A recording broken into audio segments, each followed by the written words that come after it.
Welcome, everybody. And today is the November 3rd, 2022 session in our series on new business in Asia driven by climate tech and sustainability. And before we get started with today's program, I do have a couple of important announcements. Unfortunately, we don't have a seminar next week. There will be no seminar on November 10.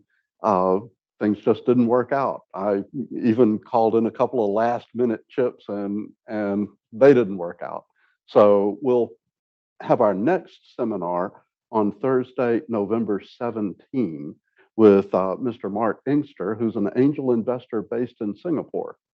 So we'll look forward to him. And then we have Thanksgiving. And then to finish up the series, a good friend, Dr. Ash Pachauri, is going to talk to us about the POP movement, which is quite an exciting, energetic group of young people developing projects all over the world.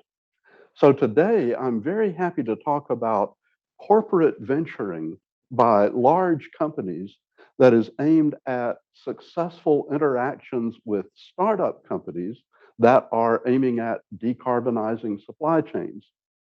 So this is a great example of big company, startup company interaction and what kind of benefits can go to both sides.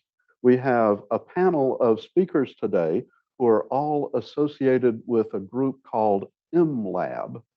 And this is in Palo Alto. It's a consortium of the innovation groups here in Silicon Valley that are sent by or that are here from large Japanese companies. So I'm first going to ask Mr. Seiichiro Mukai to speak. Seiichiro is a senior manager of Mitsubishi Corporation Americas, and he's been with the Silicon Valley branch since 2019. He's doing overseas corporate operation. He oversees corporate operations. He's involved in creating new business with either internal or external partners. And he's executing transformative innovation through this M-Lab. So he's really in charge of the whole M-Lab Consortium. And in the middle is Mr. Hank Akimoto, who is with Yazaki Corporation. And Yazaki is a tier 1 supplier in the automotive industry. So Hank has done international business affairs for Yazaki, being assigned to the UK, Brazil, the US, Colombia, Italy, and Germany. And then in 2019, somehow he went back to Japan briefly and has then later in 2019 been located here where he's doing new business development in Palo Alto.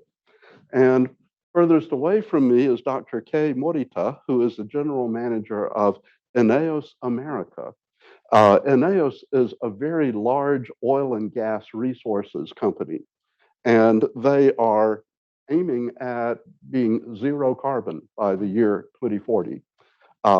He is here in order to do corporate venturing, establish corporate venture capital, and also accelerate and also work with startup companies in various kinds of projects in order to accelerate their decarbonization process. So he's also looking at, technology scouting and doing startup investing.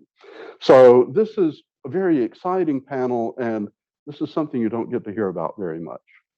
It's a feature of Silicon Valley, really almost ever since World War II, that we've had really positive experiences from Japanese companies here. You may not know that Japanese companies employ about 155,000 people in California. So we have small groups involved in innovation here.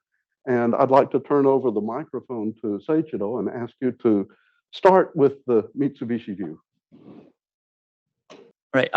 Thank you so much, Richard and the team, to having us, and thank you for to joining us today. It's actually Stanford Global Summit is taking place this morning, so thank you very much for taking your time. So today I'm gonna make an introduction on Mitsubishi Corporation and as well as M-Lab Open Innovation Platform. So first of all, let me briefly touch upon myself. So actually, after graduating from Tokyo University, I spent several years in accounting and business strategy, the field, at Ernst & Young, Roland Berger, respectively. And then actually, I was looking for career development opportunities in private equity or venture capital when I turned 30 years old. And then I aligned to Mitsubishi Corporation. So I will touch upon a little bit later, but Mitsubishi Corporation is more like a private equity or venture capital arm. So I spent 5 years in Tokyo, and then after that, I was pretty lucky to get a working visa to work in California. So here in California, I'm responsible for corporate operation, as well as Richard mentioned, open innovation arm named M-Lab, together with top tier Japanese corporations. I'll be covering this session. So today's agenda falls into three parts. First of all, overview on Mitsubishi Corporation and Mitsubishi Corporation America, and followed by M-Lab as an open innovation platform. And then for just for example, I'd like to introduce what we are doing here, M-Lab acceleration program on climate tech. So let me begin with an introduction of Mitsubishi Corporation, MC in short. So as those who are not familiar with Mitsubishi Corporation is a trading investment company with billions of profit, thousands of employees, and hundreds of offices in more than 19 countries. So our origin is global wholesale company, and then it was started in 1954, and then our business is expanding to more like investment holding companies. So we are currently earning commissions from intermediary of financial services and logistics services. And on top of that, as you can see on the right, we look to entire supply chains and then look to opportunities and threat so that we can maybe influence entire value chains, or we can maintain competitive advantage.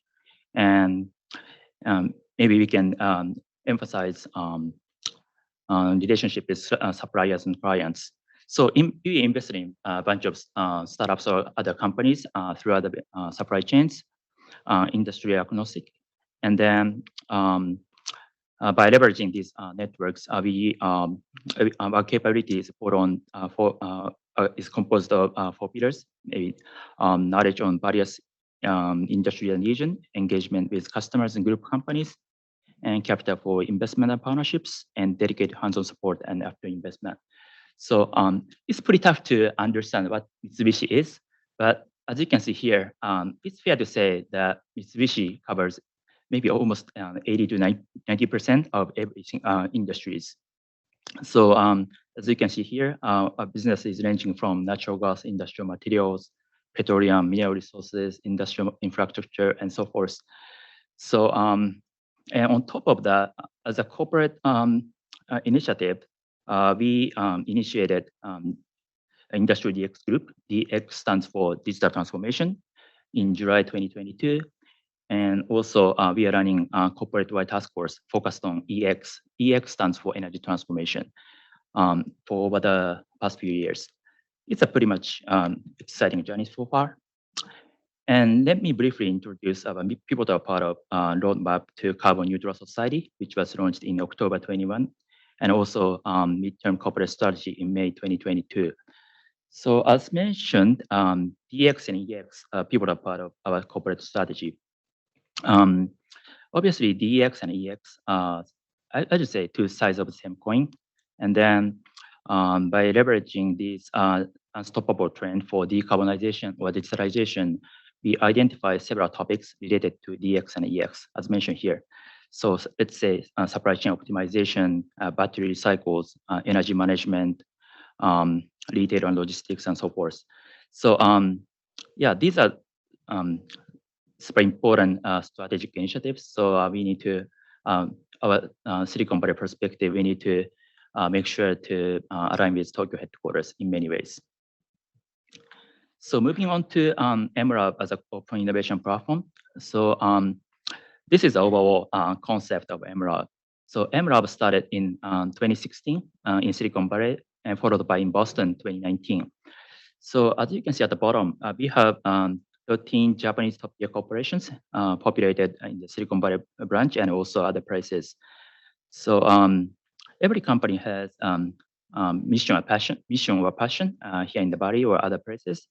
But as long as we have shared understanding on strategic initiatives or other factors, every single member is encouraged to be a part of these initiatives, like mobility lab or M-Lab health or climate tech initiatives.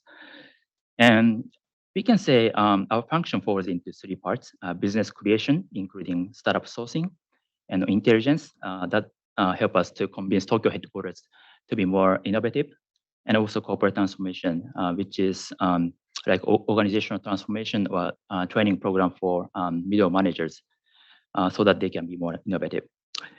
And on top of internal collaboration among our companies, we have been in partnership with a bunch of external organizations like venture capitals and universities and consulting firms and so forth.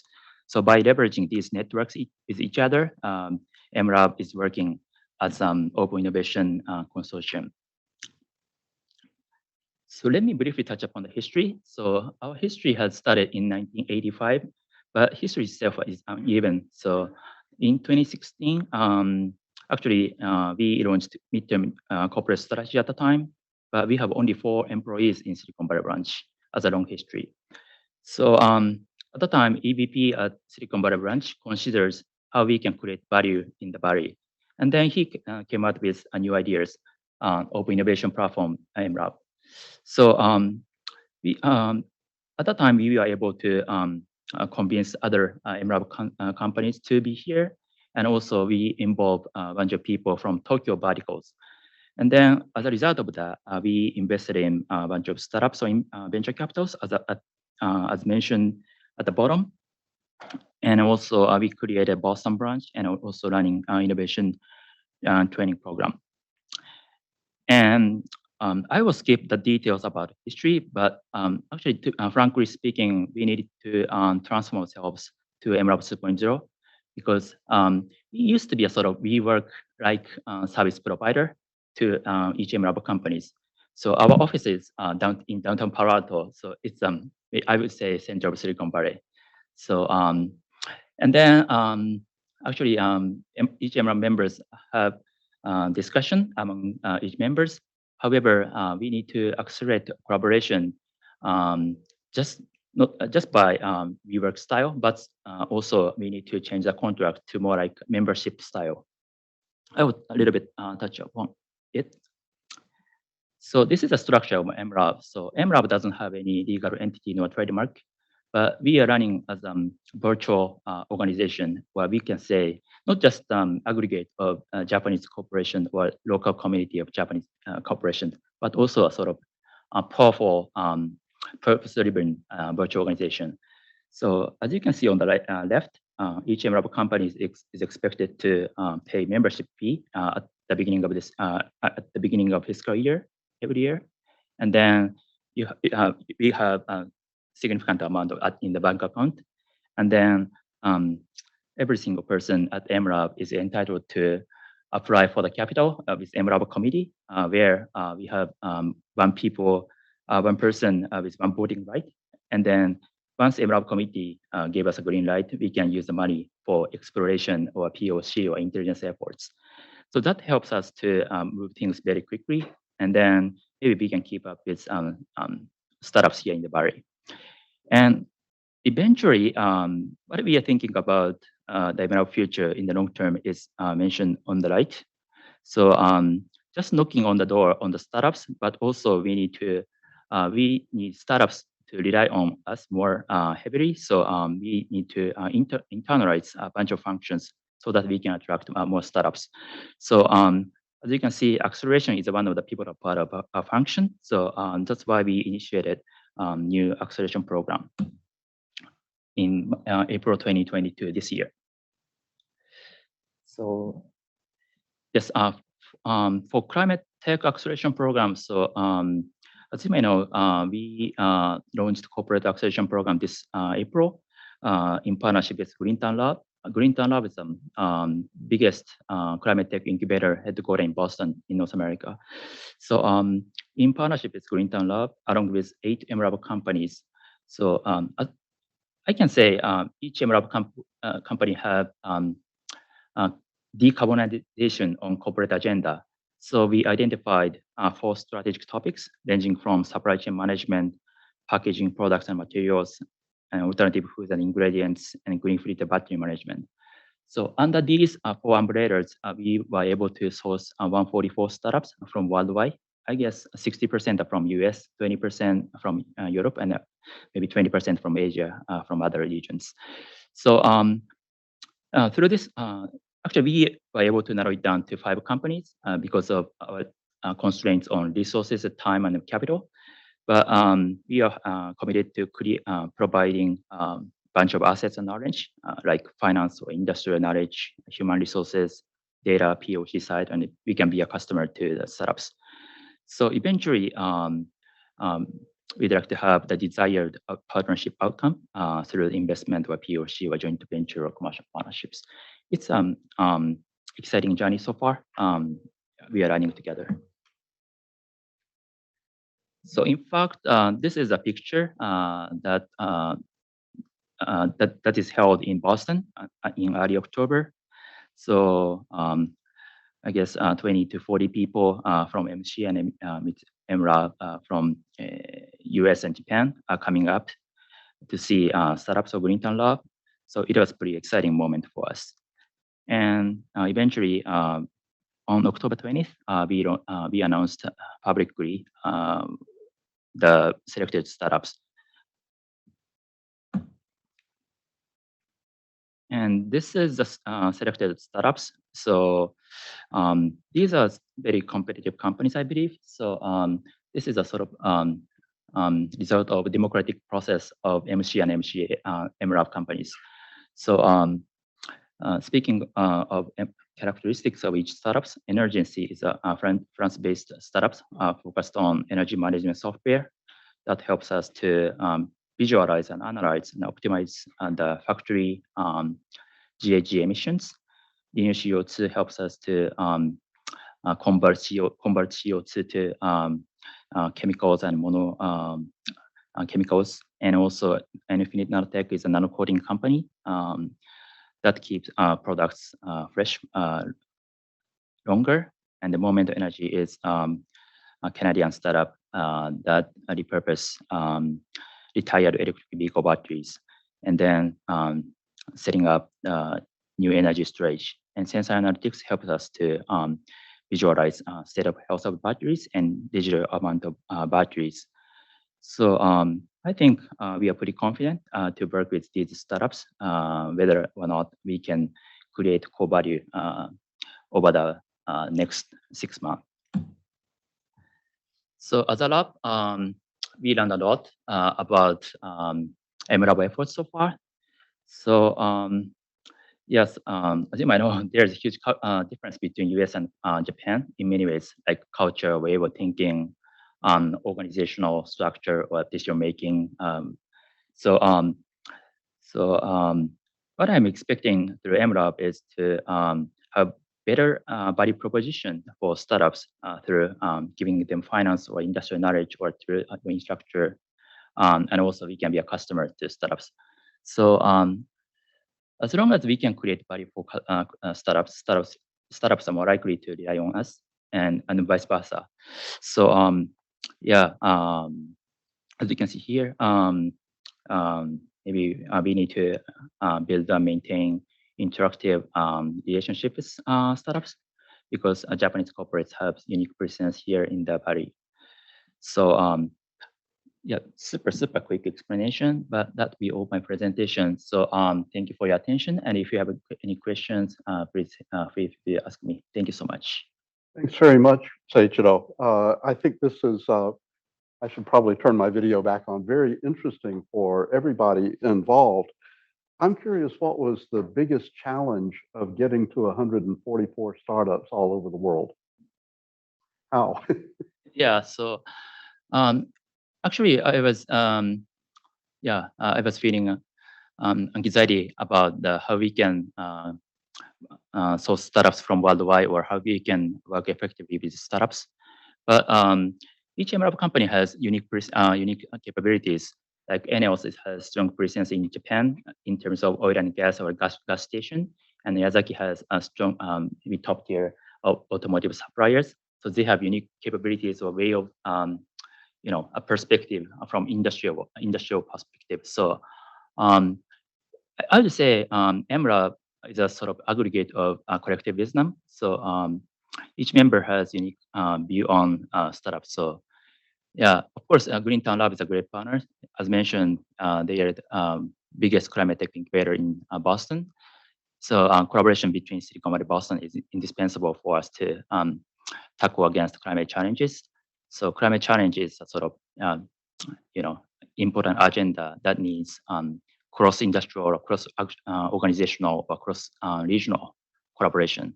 So climate tech acceleration is a good team for collaboration between large corporates and startups. Okay, thank you. Let me ask you to stop sharing your slides. And we'll transition over to Hank and ask Hank to present from the standpoint of Yazaki Corporation, which is one of the 8 companies in M-Lab. Hank, the floor is yours.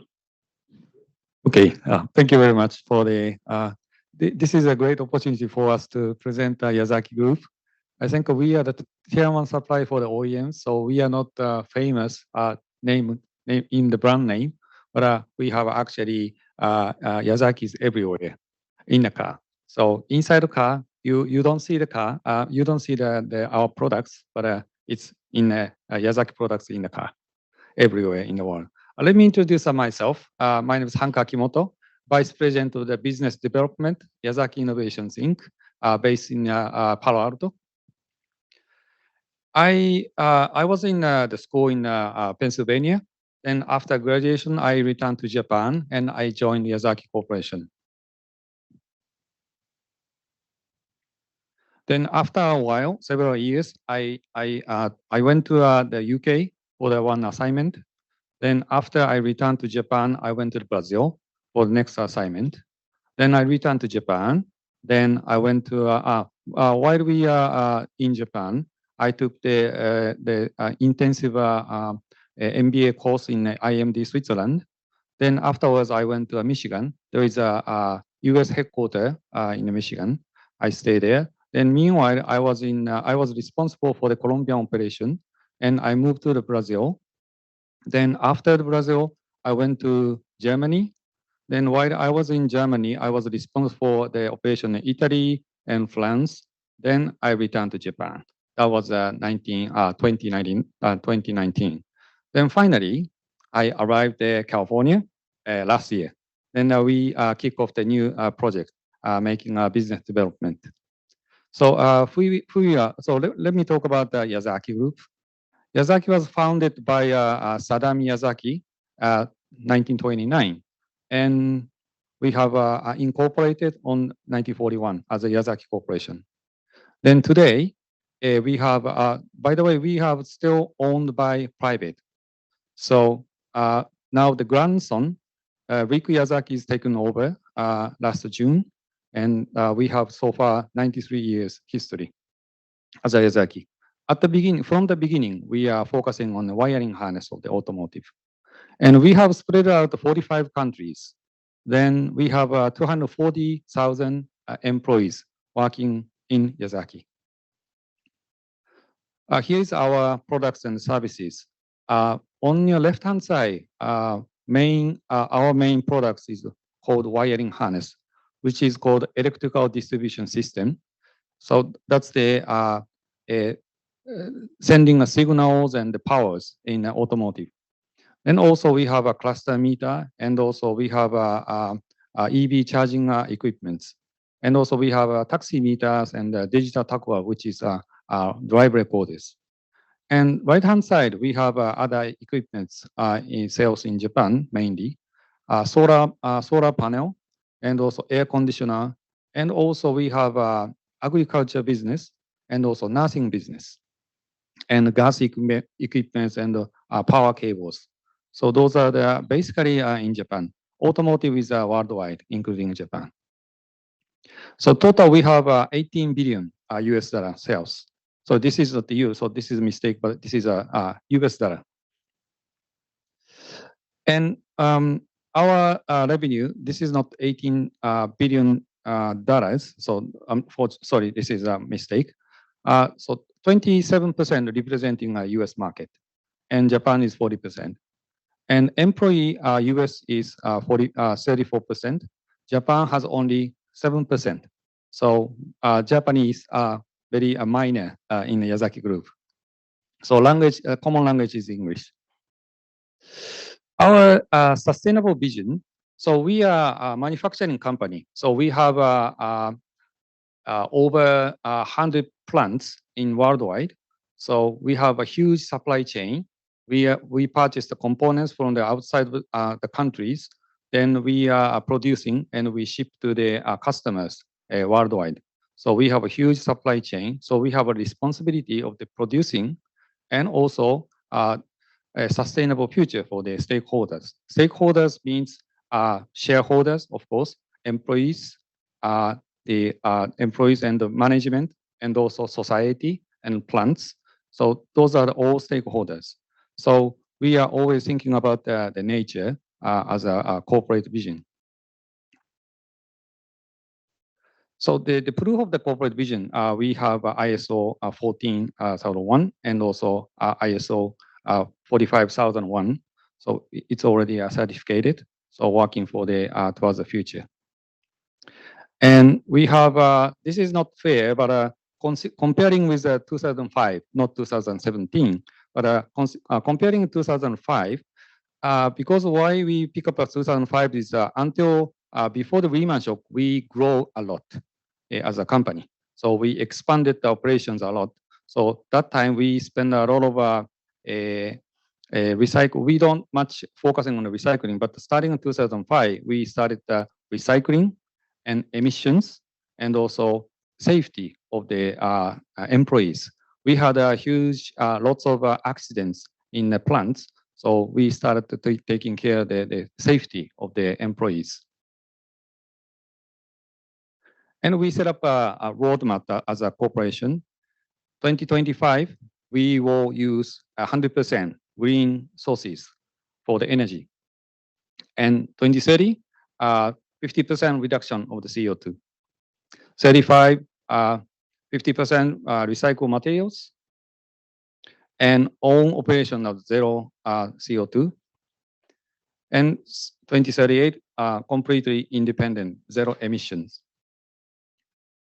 So here's one example in Japan. We have a Yusuhara town in Kochi Prefecture. We started collecting cedar trees, cutting cedar trees and selling to the market for the construction. Then afterwards, there are some garbages when you make the trees of the construction.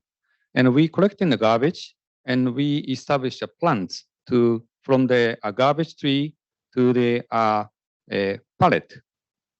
Oh, sorry, pellet. Then this pellet will be Yazaki developed the air conditioner utilizing a pellet. So burning the pellet, we can cooling and heating in the building. Then afterwards, ash will be used to the fertilizer. So then we will build a natural tree from cedar tree. I think you are not aware of this, but in Japan, Japanese government planted the cedar tree 50 years ago. Well, they cut all the trees and they put the cedar trees, and you will see everywhere in the mountain of the Japan cedar trees. But this is breaking the natural cycle. So Yazaki is building natural mountains or forest in the mountain. So next example is bamboo air capture projects. Bamboo is taking CO2 10 times more than the normal tree. And we picked up the Guatemala. Guatemala has the big bamboo the forest. And we decided Yazaki will invest to the Guatemalan country, and we are going to start the production in Guatemala from next year. And also we started a bamboo project. And we find out a good startup company to make the bamboo tree to the construction materials. So we have a supply chain from Guatemala to over the US. So we utilize our supply chain and our manufacturing quality control with the startup companies, and we will provide a good manufacturing construction materials for the buildings, houses to the US market or other American markets. And also, we have a R&D center in Southern California, and they are developing materials for basically using for our products, but they are focusing on the natural, eco-friendly products. The left-hand side, you will see this is a base material, the bamboo, replacing from the plastic, the oil. So we have using a lot of plastic materials in our products, and we will try to replace to the bamboo material. And now this is my responsibility in Silicon Valley. We are focusing on automotive in the past, but now my responsibility is focusing on getting a customer of the different industry out of automotive. So for example, air mobility, robotics, or energy storage. So that kind of a market we are looking for. Then basically the topic is electrification. So those companies are focusing on electrification and also digitalization. So those will be supporting a sustainable future for the Yazaki. And this is a good news for the students. We have a Yazaki house in Palo Alto, and this is a company house, and we have some people living there and also working there. We don't have an office in Palo Alto, so we have the house and working. And we are developing now the workshop garage. So we don't put the car in the garage. We put the workshop area in the garage. So we started producing a little samples. And also we have a large the bedroom. So we're utilizing this for the incubation space.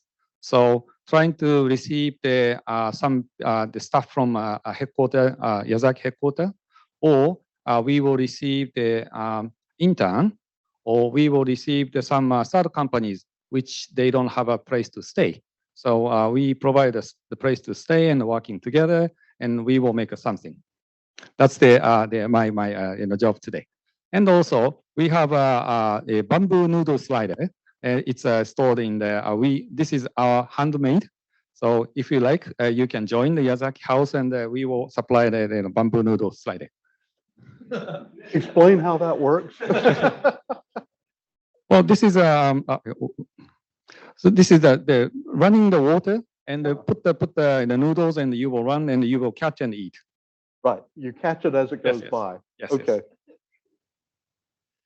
Okay. Then we have the member of the M-Lab company. So the middle of the activities in M-Lab. So we are now focusing on a Green Town Lab in acceleration program, and also we joined many associations. And also we invested to the OTEC Ventures, which is a venture capital, try to find out our opportunities, business development. So our company corporate policy is a cooperation in step with the world. As you may, as you've seen, we had 45 countries spread out, and also cooperation needed by society.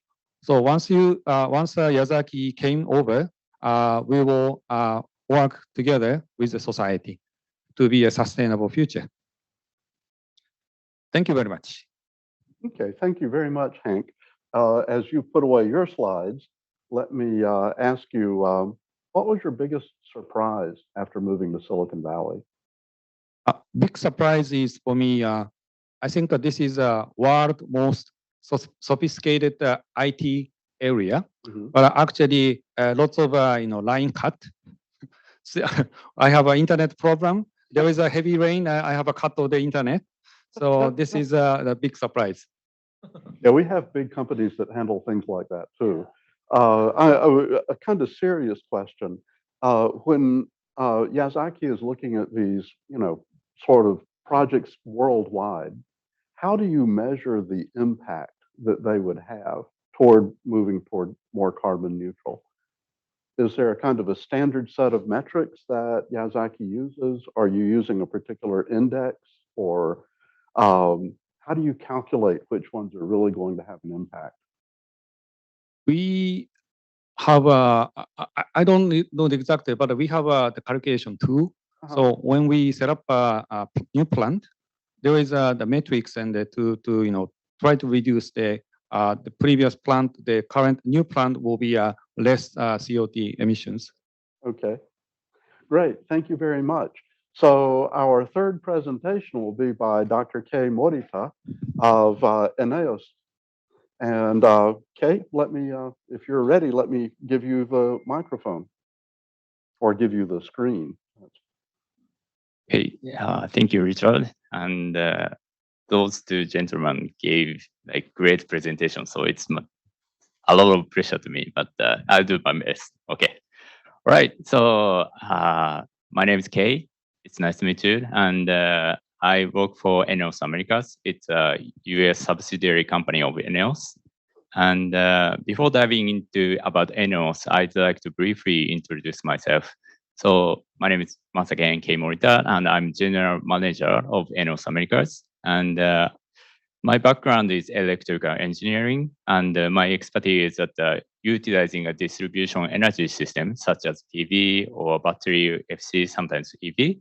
And also, utilizing this energy management is the key. So that's why, that's kind of my expertise.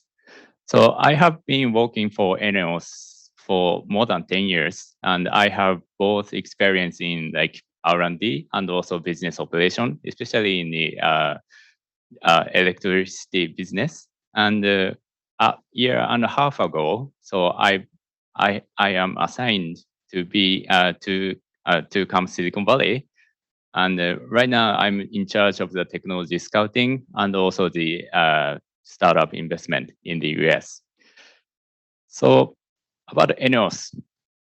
So ENEOS is not familiar name in US, but if you go to Japan, you can see ENEOS sign everywhere. So that we basically operate 12,000 of gas stations nationwide.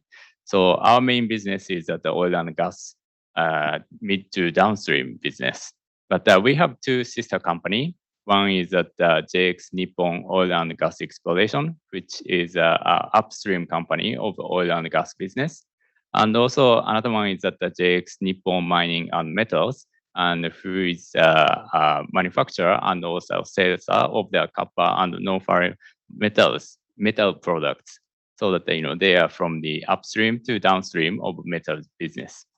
So ENEOS Group is consisted of those three companies, and I belong to ENEOS. And ENEOS is, as I mentioned before, so one of the largest energy company in Japan. And we have half market share of the oil and gas business in Japan. But as you know, the oil demand in Japan is rapidly decreasing. So that's why we want to diversify our business portfolio. So electricity business is one of our targets, new business sector. So that we recently acquired the Japanese renewable energy company and rapidly expanding our power generation capacity in Japan. So today's topic is about the decarbonization. So I want to explain a little bit about the ENEOS Group's plan for achieving carbon neutrality as corporate. So as Richard mentioned that we set a goal to achieve a carbon neutral in scope 1 and 2 as a corporate by 2040. And by 2050, we want to achieve fully carbon neutral in terms of the scope 1, 2, 3. So right now we emit massive amount of CO2. So it's similar to like one nation. So it's a large amount. So, but we want to achieve carbon neutral by 2050. So that maybe we can change the world, because that we are oil and gas company and we are responsible for decarbonizing our energy business. So achieving this goal, so we believe that we need further innovation and also business ideas. So that's why we collaborate with startups or other universities or maybe some national institute to create a new technologies or maybe new business idea. So we run ENEOS open innovation activities and to collaborate with startups and create a business, create a new business or maybe develop new technologies with them. So there are two main organizations in ENEOS, so who is dedicated for the ENEOS open innovation activities. And one is that the ENEOS Innovation Partners, which is a corporate VC of ENEOS. And it is established in April 2019. So it's just like 3.5 years, but still we operating a corporate VC. And it is located in Tokyo. And our fund size is around $100 million. It depends on the Japanese yen and the dollars exchange ratio, but still we have like 100 million fund so that we can directly invest to startup to accelerate co-development of the business and also the technologies. And the other organization is that the R&D Center, and where I used to belong before coming to Silicon Valley. So it is located in mainly Yokohama, and they are responsible for internal R&D and also the technology co-development with other companies. So our focus area is mainly 3 sectors. So one is that the urban development and mobility. So as I mentioned before, so we operate like 12,000 of gas stations nationwide, and we want to utilize them as an energy hub or maybe service hub for our customer, so that maybe urban development or mobility related technology can support that creates new business or maybe decarbonize our business. So that's why that's one of the our main focus area. And another one is that the low carbon circular society. And so as I mentioned before, we want to achieve carbon neutral by 2040 in terms of scope 1 and 2, so that we need a lot of technology for decarbonization or maybe circular society. So that's why this is the second target area of our open innovation activities. And the last one is that about digital technologies. So one of the key things to decarbonize our business is that advancement of current business utilizing digital technologies, so that we can optimize our operation. So digital technology could help our business advancement, and also the digital technology such as AI or machine learning could support the development of the other 2 sectors. So that's why third sector we are searching for is the digital tech. So as I mentioned before, ENEOS is not famous in worldwide.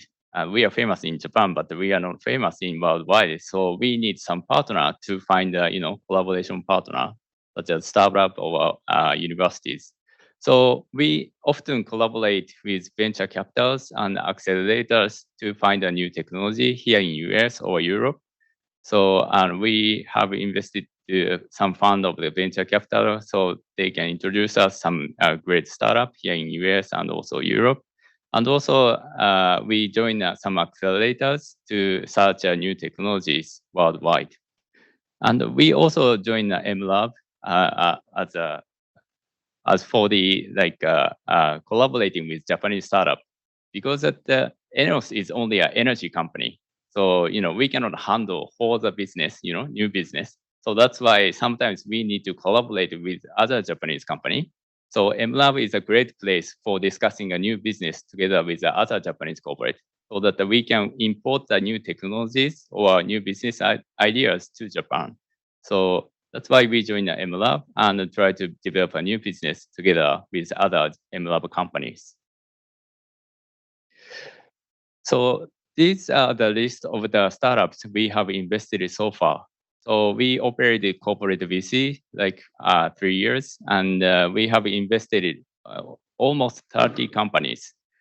But most of the company listed here are based in Japan, because our corporate VC is located in Japan. But we don't want to limit our technology scouting only in Japan. So that's why I'm assigned here in Bay Area, try to find a new technologies or a new partner for decarbonizing our business here in the US. So I think I still have time. So I'm going to dive into the use cases. Is that okay, Richard? Sure. Okay. How many use cases do you have? I just go quickly. Okay. Okay. Sorry. Right. So, so one use case is that the e-mobility and battery-related business. So we want to establish a battery circular model to realize a circular society. So that first we want to own the battery as an energy source for the mobility user. So that first we utilize battery as a mobility service. Then after the end of life of the mobility, we utilize the battery as a stationary battery. So utilizing those batteries, so monitoring is one of the key technologies. So monitoring battery usage and also degradation can optimize the battery operation in this circular economy. And then after that, so we send it to recycling phase and you recover the materials for new batteries. So we want to develop some closed loop type of the battery management. So as for the Green Town GoMake, so one of the target segment is the green fleet and battery management. So this is so exciting for us that we are currently developing a battery circular economy, so that this segment is suits to our business vision. So that's why we are really excited about this GoMake program. So about the partner startup of this circular model. So one of the company is that Ample. Ample is a San Francisco-based battery swapping technology company. So they can provide this type of pod to exchange that EV's battery and less than 10 minutes.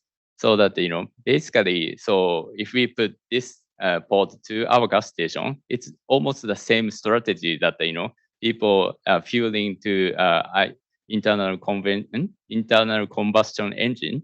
So like EV can swap less than 10 minutes or 5 minutes, so that fully charged by that short time, so that the user experience much higher than just charging and quick charging for 30 minutes. So we are collaborating with them and try to penetrate this kind of battery swapping business in Japan. And another company we have established is Gachaco, and which is a consortium of the consortium with Japanese e-motorcycle OEM, 4 e-motorcycle OEM. So Yamaha, Suzuki, Honda, and Kawasaki. So we collaborate together to penetrate this type of the battery swapping e-motorcycle business, so that user can easily swap the battery if the state of charge of the battery of the e-motorcycle is low. So these two kind of the battery swapping is that one of the target new business of our company. Then after that, so we want to utilize these module type of battery to a stationary battery. So one of the cohort of the GoMake program is the Moment Energy. They provide the technology for utilizing mobility battery to stationary battery. So this is really exciting that we can collaborate together to accelerate this kind of circular economy. And also another company who is selected as a GoMake program is that Sensei Analytics. So they provide battery analytics and also the residual value calculation technologies. So that's why we can utilize using their technologies. So we can create the optimization of the battery management. So after finishing the life of the stationary battery, so we can send it to our sister company, JX Nippon Mining Metals. So they have a recycling technology of the lithium ion battery, so that we can create a closed loop circular economy in Japan in the future. So that's one of the use case I want to present today. And I think I'm running out of time. So that's why I'm skipping the second use case, but simply we want to develop some carbon management because that we want to achieve a carbon neutrality, and we are energy supplier. So if we achieve a carbon neutrality by ourselves, so we can support the carbon neutrality of our customers. So that's why we want to develop some carbon management business, including a carbon accounting and also creating a credit, including a nature-based solution, not only the CCUS type. But those are the activity we are collaborating with startups. And we want to accelerate our decarbonization and business creation with startup here in the US. So that's all of my presentation. And thank you very much for listening. Okay, thank you very much. As we move into the Q&A part, I have kind of a follow-up question, especially for you. It was asked by one of our people on Zoom, but actually more generally to the whole panel. But I think you're probably the person. How do you think about synthetic kind of carbon neutral, fuels, liquid fuels to replace kerosene or replace gasoline? Yeah, thank you for the question. So yes, that's like biggest one of the biggest like how do you say technologies we are seeking to achieve, because that synthetic fuel can reduce carbon footprint of our current current products. But in Japan, so producing a synthetic fuel is kind of a problem because that renewable electricity price is relatively high compared to like Europe or US, so that we need to like obtain some sort of the like renewable energy to create a synthetic fuel. So that's why it's kind of tough, but we are still searching for the way to create a synthetic fuel for low price. So we are currently working on, and we are taking seriously about producing a synthetic fuel in Japan. Yeah. Okay, thank you. I want to ask the first couple of questions.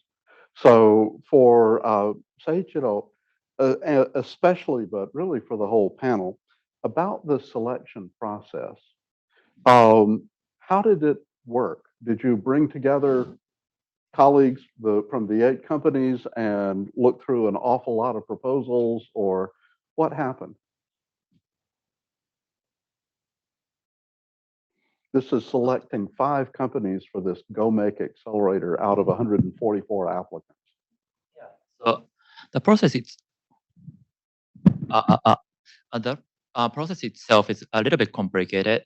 So yeah, so dated back to when we identify 4 strategic topics together with M-Lab companies and Green Lab.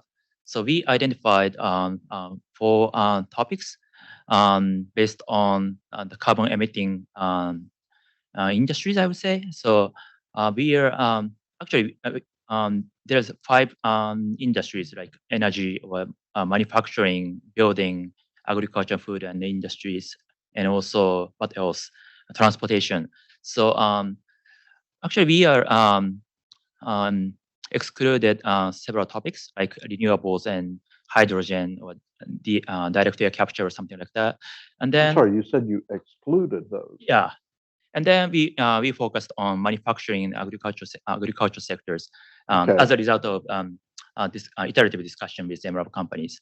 So based on that, we were able to identify business co-creation ideas, or actually we started ideation or incubation together with M-Lab companies. So we have maybe a bunch of meetings internally, and also we taking advantage of spreadsheet with a bunch of criteria, like business models or technologies or market size or team capabilities or something like that. So maybe similar to venture capital investment or strategic returns. So yeah, so we had 2 to 3 weeks to narrow it down to 5 companies, 10 to 5 companies. So it was pretty packed a moment for us, but yeah. So did everybody in the group see all 144, or so for instance, Kay, did you see all 144 applications, or only those that were most likely to be interesting to ENEOS? Yeah, so not only myself, but we have like bunch of people from ENEOS, so that we can actually see that all the 144 companies to select it to which is interested and also the which can support us to decarbonize our business. Okay. Yep. So for any of you, maybe Hank, I haven't asked you, when you were looking at all these applications, did you notice any kind of things informally that showed up like trends? What seemed to be were there any dominant areas that these companies were seemed like everybody was involved with? Yeah, out of 144, we saw lots of companies monitoring or gathering the data. Then some companies providing some proposals to reduce the carbons. So lots of, I think more than 30 companies are collecting data and data management for the supporting running the carbon neutral activities. So in terms of looking at possible companies, not just for the Go Make program, but over here or looking for these kinds of things that might do well in partnership with your own companies, to what extent are you looking at changing government regulations or government incentive programs like, $6.4 billion for reducing carbon in transportation? That's a US program that was announced this past year. Seiichiro, why don't you take that one first?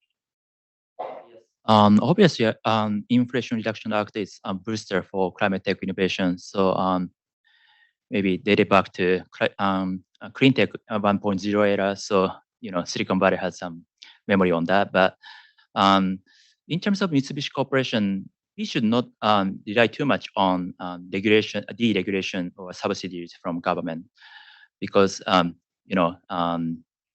having subsidiaries, it's a little bit bunch of external factors that we have to rely on. So generally speaking, yeah, we should taking advantage of the momentum on climate tech.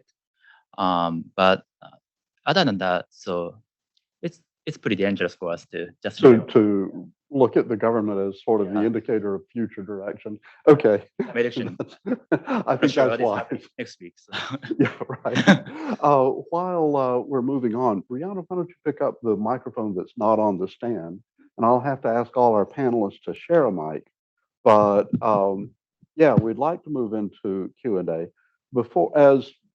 Raise your hand if you've got a question in the audience. What I'd like to ask as we're getting the microphone to you, I'd like to ask a question first. Brianna, there's one over here. Oh, you found it. Okay. So there are, of these 5 companies that were chosen, 2 are from the United States, 2 are from Canada, and 1 is from France. Are they all going to send somebody to Palo Alto for the next few months? Or how is that going to work? Seiichiro, I guess it's for you. To Boston. Okay.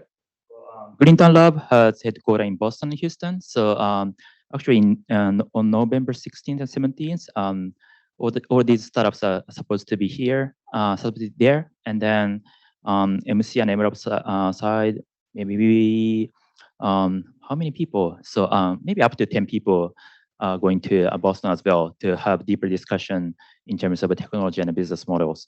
Yeah. And so, Hank, how do you plan to be connecting with these companies during this year of Go Make? Will you visit them several times? Or? Yeah, our team members will visit Boston and stay there and working together with those startup companies. That is a plan. Okay. So this is an intensive period. So we have until I think March. So we have a very short period. So we will. You're actually going to send somebody to be in Boston full time for this. Yes. Okay. Okay. I noticed that 2 of the companies were companies that ENEOS is separately either investing in or doing some partnership with, right? Moment Energy was one, and the other company was Sensei, S-E-N, Sense AI, Sensei Analytics. Are you, what kind of involvement will you have with them and with the other companies over the next year? Next year. So after While they're in the Go Make program. And part then of Go Make program. So yes. So during this Go Make program, so we want to develop some business strategy or collaboration plans with them, and to also not only our company, but also together with M-Lab Corporate, because that we cannot develop like circular economy by ourselves, so that we need to collaborate with other Japanese company. So that plan is that we can develop. So if we don't use this kind of like acceleration program, we can only collaborate with one startup. But together with M-Lab company, so we can like expand the business potential. Yeah, so that's maybe next year. So we together we develop a business plan and then go into maybe some POCs and maybe invest to those company and create a strong relationship with them. Yeah, that's kind of our plan. Okay, keep the mic for a minute, and I'll ask one more follow-up, and that is, for you, a real win for the Go Make program would be a company that ENEOS could enter into a business partnership with, some sort of joint development or something.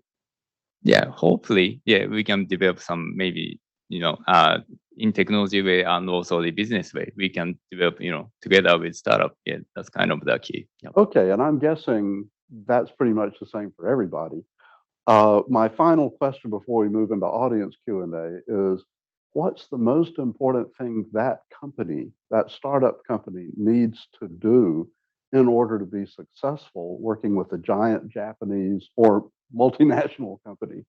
Okay, why don't you start it? You've got the mic still. What's the single most important thing you want the company to be ready for? Yeah, I should have passed the mic, as soon as possible after I answered this, but you got stuck. Anyways, so yeah, maybe collaborating with Japanese company is a little bit tough because we have different culture on the business way, and also we have different regulations, so in Japan. So in terms of like battery installation, so like US and Japan has a totally, not totally, but a different regulation. So that's why sometimes we struggle. So maybe adapting, so those regulation and also business culture is one of the key for US startups, I guess. Yeah, and also like collaborating with Ampo. So they handle the battery module. So they need to adapt Japanese regulation. That's the things we are struggling to, but they are operating, they want to expand their business, so they want to adapt different regulations. So sometimes it is too much for startups. So one thing is sure is that maybe they should focus on what is which is the like most prioritized area, something like that. Then after learning about the culture and also the regulation is one of the key, I guess. Oh, actually, I hear this comment from U.S. startups about, they have to deal with different regulation. Even though the U.S. does have U.S.-wide regulations from the federal government, it's worth remembering that every one of the 50 states has their own regulatory framework that a company has to deal with. So we have a lot of regulation learning that has to happen here too. And Hank the mic, and let me ask the same question to Hank. What's most important for a company here to be able Yes, most important things we are expecting is passion of the management. This is most important because a Japanese company is kind of a little bit less passion since of the large corporation has very slow, of course, a lot of process. So it's taking a lot of time because of the, of course, confirming the quality, but most important thing is passion and speed. So that will drive a corporate to the next step. That's the way. Any ways to keep that passion up when they go to meeting after meeting with Japanese counterpart, and it kind of looks like the other side definitely doesn't have passion? Well, in the other side, yes, Japanese has the passion too, but they are hiding the passion. So trying to burning the hiding passion. That's the we are looking for. Okay, that sounds good. Seiichiro, what would you say? Yeah, I would say similar to Hank-san, but I would say mutual respect. So actually, I'm not concerned about the difference between corporates and startups in terms of climate tech innovation, because climate tech innovation requires capital intensity and long-term commitment. So in this sense, corporates are happy to provide long-term patient capital. And also startups suffer from how to leap from R&D to commercialization. In this sense, we will be able to maintain a win-win relationship. Just speaking of climate tech innovation. Okay, that sounds good. We have a question from the audience. Go ahead. Hello, everyone. So my question would be for Kai, because actually I came somewhat late, so I could not hear your pitches, but it is for everyone, but it is mainly directed to Kai. So I'm Sarvesh. I'm from Carnegie Mellon University's Venture Capital Focus program. I recently interned at a $250 million fund, and some of the companies that you showed in your presentation, I actually evaluated some of them. So my question to you would be, what do you see how do you see the future of recycling of lithium batteries, and how feasible it is, and what difference do you see in US and Japan between the manufacturing and the research in the lithium battery field? Yeah, thank you for the question. So in terms of battery recycling, so actually, so one of the problems is that every region wants to keep the battery in the same region, so that it is very hard to export or import the used battery. So that's kind of the key, because that Japan has the slow market in terms of EV penetration compared to US or Europe. So that when we try to develop a battery recycling business in Japan, it's a little bit long shot compared to US or EU. So that's the kind of thing we are struggling sometimes. Sometimes we are struggling to have a discussion with startup, because that maybe here in US, maybe 5 years or 10 years, not 10 years, maybe 5 years. So recycling business will increase, but in Japan maybe it takes 10 years, so that's a kind of problem. But we believe that especially in Japan, we are lack of resources. So that's why we need to keep the resources, and also maybe we need to develop a circular society. So that's why we believe that it is feasible to recycle the lithium-ion battery. So maybe that's the things we wanna seek for the battery recycling society. Yeah, so we believe that it is feasible in the future. Yeah. So are you looking at the lithium recycling side particularly? So as I mentioned, I'm corporate staff manager of Mitsubishi. So I need to cover maybe literally every single industry. But so speaking of battery recycling, so as Mitsubishi, we are manufacturing electric batteries in partnership with other Japanese corporates and German suppliers since it was maybe 10 years ago or so. But original Mitsubishi Corporation is wholesaler, so we didn't have enough maybe capabilities on manufacturing itself. But recycling or circular economy could be a good field that we can provide capabilities. Also, we have been in partnership with other companies. So I would say battery recycling is obviously so. Obviously, IRA is maybe focused on subsidies or electric vehicles and other sectors. So yeah, in the sense, yeah, recycling battery could be a good option. Okay.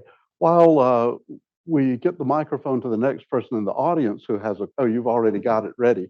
All right, you're ahead of me. I was going to do a question from Zoom first. Go ahead, ask your question. Can I answer? Oh, sure. Can I say please. something? I'm sorry, Okay. I didn't mean. I was assuming that. Let me.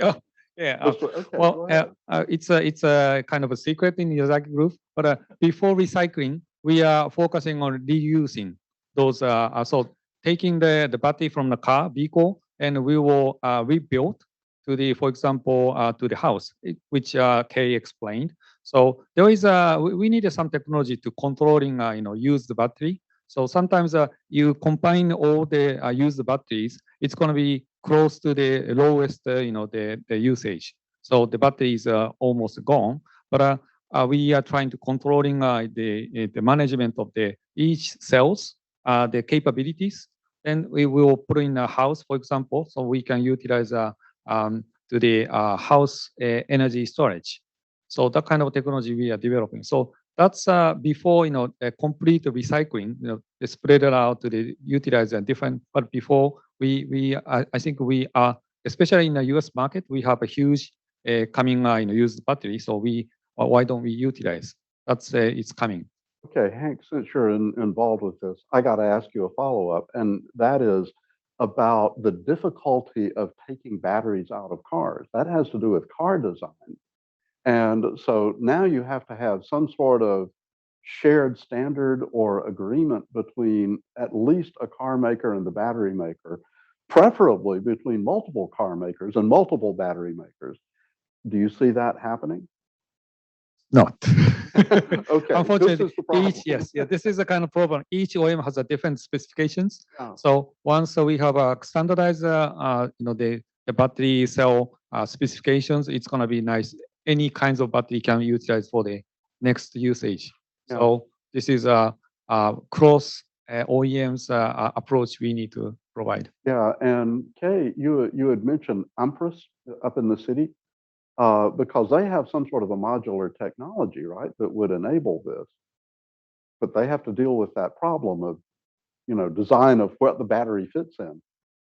Well, the beauty of their technology is that they simply like dislocate the original battery and put a platform, standardized platform for ample technologies, so that they can easily to like install the platform and also the set the battery, so that they can develop a like simple one type of the like exchange, swapping robot, so that they can like impressively decrease the cost of the battery swapping and also the platform itself. So yeah, that's the advantage they have. Yeah. Okay, just so people here can see hear a little bit about what's going on Zoom. We've had an introduction to a university project about lithium recycling, and also somebody asked a question that we really should ask before moving on, and that is, if you take an old car battery out of the car, does it really have enough cycles left in it to use it for, like household energy storage? So I will answer this question. So yes, we believe that we can still utilize as a stationary battery. So basically, like if the battery degrade into like 80%, it really affects to like range of the EV. But in terms of like stationary battery, so as long as we have a mass or maybe space for installing a battery, so that we can like increase the mass of the battery. So that's why we can combine the 80% degraded battery with no, sorry, Yeah. 80% of degraded battery and develop like. So the car companies are happy because people are trading in their cars earlier, right? This is also a possibility, right? You take the battery, if you get people, get the batteries out of the car even earlier. Yeah, but another problem is that, as Hank mentioned, so every battery is different, and some battery is really hard to like reuse or repurpose, and sometimes recycling. So that's kind of the problem we are facing. So that hopefully OEM will standardize some platform, so that we can easily take it off and easily utilize them as a like stationary battery. Yeah. Okay, thanks. You've been very patient. Please go ahead with your question. No problem. Yeah, thanks very much. Tommy Sheikman with Intralink. Thanks everyone for the presentations. Really interesting stuff and great insights and a bit of a look under the hood at what you guys are working on and thinking about. My question is about kind of the great romantic dance between startups and your corporates. And you guys are obviously big, reputable companies in the business world. Everybody knows who you are, but truthfully, there's big companies in North America that compete with you, as well as Korea and Germany and elsewhere in the world. So my question is around how much selling of not only maybe perhaps the dream of Japan, but also the dream of working with your corporate do you have to do day to day, and how challenging is that selling process? That's a great question. Seiichiro, why don't you take it first?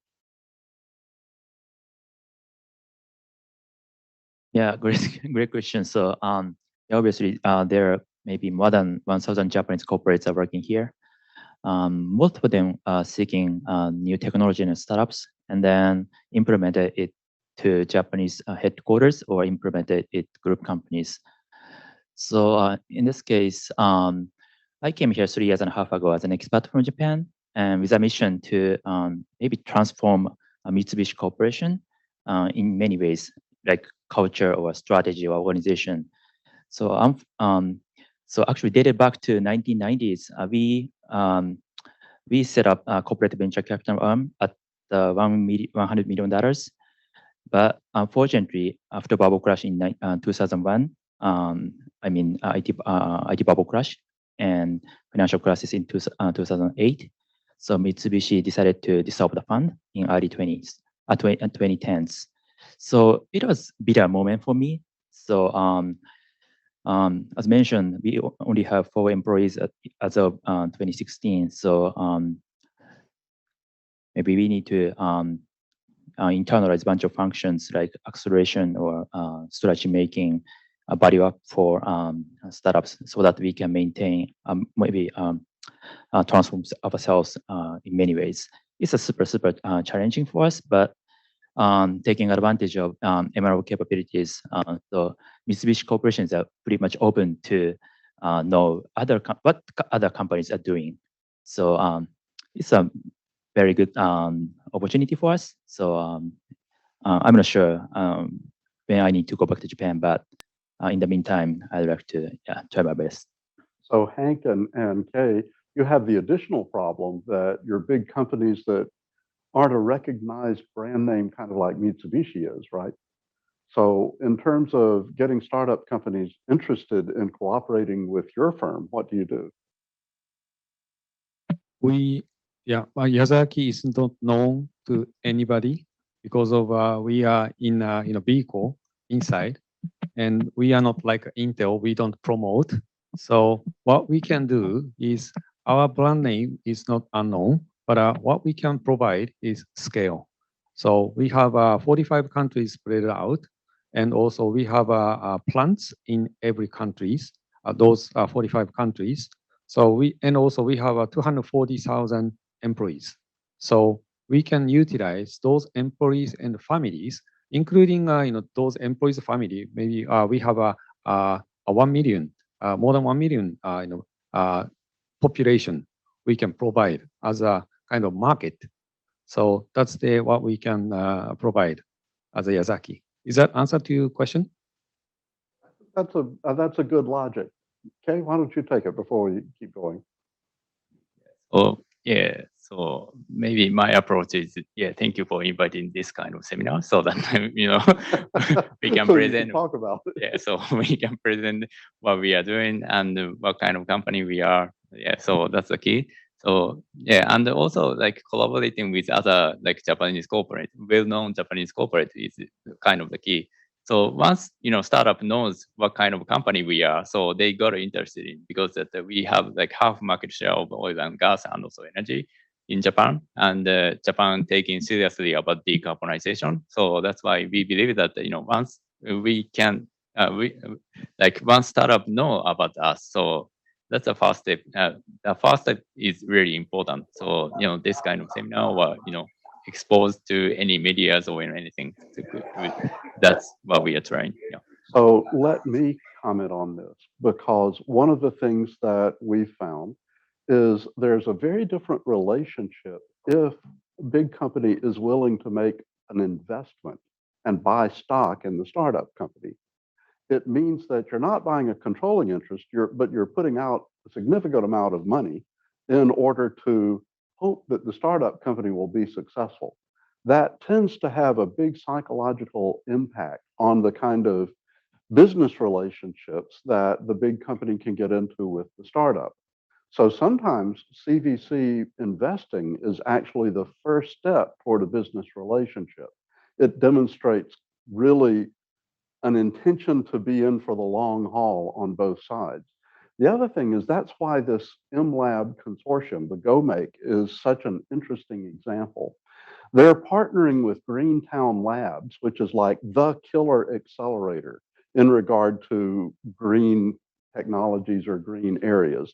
They're Boston-based. They also have a facility in Houston, I think. And so they're extremely well known in the startup world. So if a startup company is aiming in this area and they see that Greentown Labs is involved in this, that gives them quite a good advantage. And then you meet the people, right? And if you meet the people and you run into people like people on our panel, you feel much better about working with these companies. So I think it is a great question. It's a very important question because a startup company can do something 10 times as fast if they're partnering with somebody that's in 45 different countries or has 50% of the market in Japan, right? That scale up ability is very different. We have a question on Zoom that's quite technical. It has to do with industrially polymerizing graphene, right? Flat carbon to develop green rechargeable capacitive batteries. Is that still in the research phase? Did you see any of that when you were looking around at these? Graphene. It's a pretty hot topic here in the university.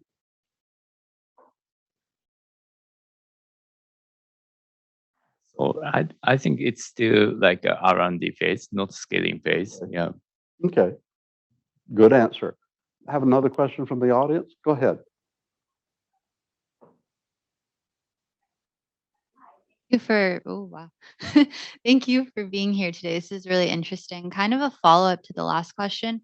And to your point, like M-Lab sounds like a very unique kind of idea. I was curious if there are competitors either in Japan or that you know of outside of Japan, and also what the future looks like after 2.0, like what is 3.0, and like where can you go from here? For M-Lab.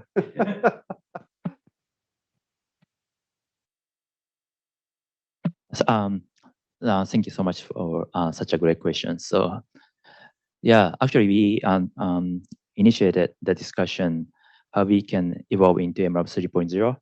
So, as mentioned, M-Lab doesn't have any legal entity or trademark, and then, but so far we are able to accelerate collaboration internally and then leverage external partners with each other. So that's a huge progress. And then it's just off the top of my head, but it could be an option to set up legal entity with some of the M-Lab companies, because actually working independently is pretty tough to dive deeper into specific topics.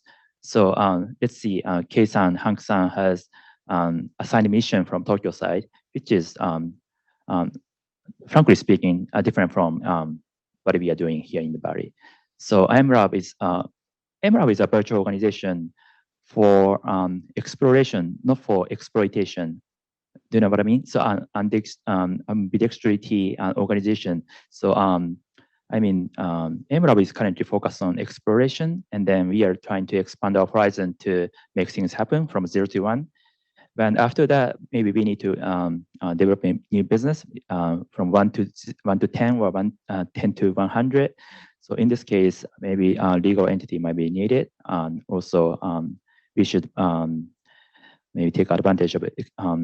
Each partners more effectively and efficiently. So actually, a bunch of M-Lab companies are invested in venture capitals and partnership with a university and so forth.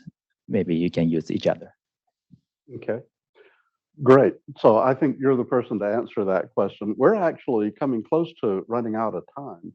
We had a question in Zoom about the role of AI and AI-enabled sustainability. Did you see much? It was a direct message. That's why I got it over to the side. Did you see anything in this set of 144 companies that made sort of, what's the standing of AI in kind of the startup world at this point? Hank, that might be one for you. I think I don't know exactly numbers, but many companies utilizing AI for collecting carbons and calculating carbons and giving up proposals. So position of the AI is very important for this area. This is my view. Okay. So I do think that what you see all sorts of potentially transformative technologies coming on board. Everything from materials to IT, right? And this is kind of an era where the direction of change is very uncertain. And so working with startup companies to do things quickly is a really important approach for large companies. It's also important for the startup companies to scale up as quickly as possible. So I think that we've had really, a wonderful chance to see something that usually you don't hear about until a year after it's happened. The selection of the companies just happened last month, right? When does the actual acceleration program start? Do they actually sending somebody to Boston? What's the timetable from now? Yes, so acceleration program is composed of two parts.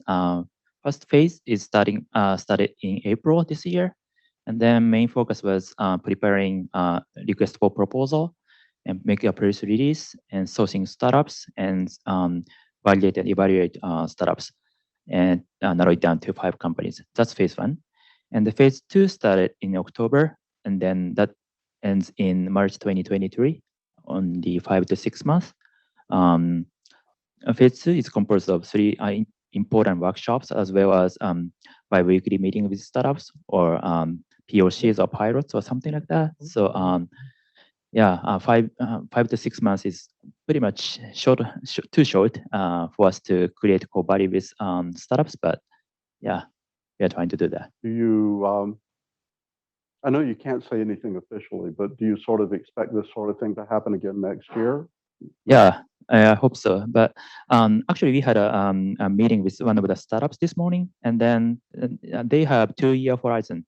So they'd like to set up one pilot project this year, and then hopefully next year, 2 years later, they'd like to dive deeper into Japanese market. So it's a very exciting, so long journey so far. That's great. So please join me in thanking our panelists. This great presentation today.